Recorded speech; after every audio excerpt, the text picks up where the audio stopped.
eerste paar verse van Openbaring 20 is seker van die wonderlikste verse in die Bybel. Dit praat 6 keer van 1000 jaar.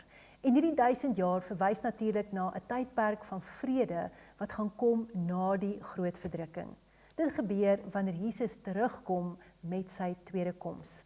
En die Bybel skets vir ons 'n paar wonderlike prentjies van hoe lewe op die aarde gaan lyk gedurende hierdie tydperk. Eerstens, Jesus gaan koning wees. Hy gaan koning wees oor hierdie hele aarde en sy troon sal in Jerusalem wees.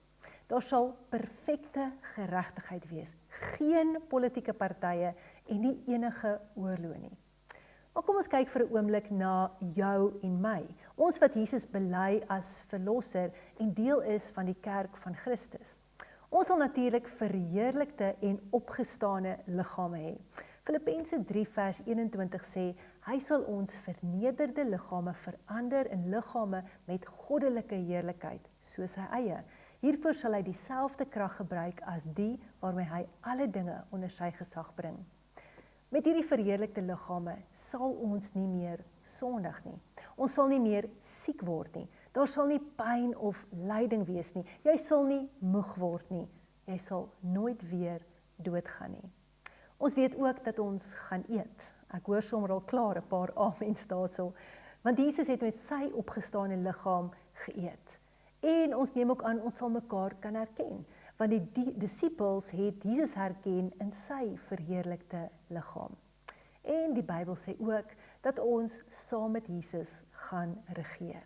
Openbaring 3 vers 21 sê in die Amplified die volgende: He who overcomes the world through believing that Jesus is the Son of God, I will grant to him the privilege to sit beside me on my throne, as I also overcame and sat down beside my Father on his throne. Die aarde gaan ook heeltemal anders lyk. Hoor wat sê Jesaja 11 vers 6 tot 8. In daardie tyd sal 'n wolf en 'n lammetjie saam bly.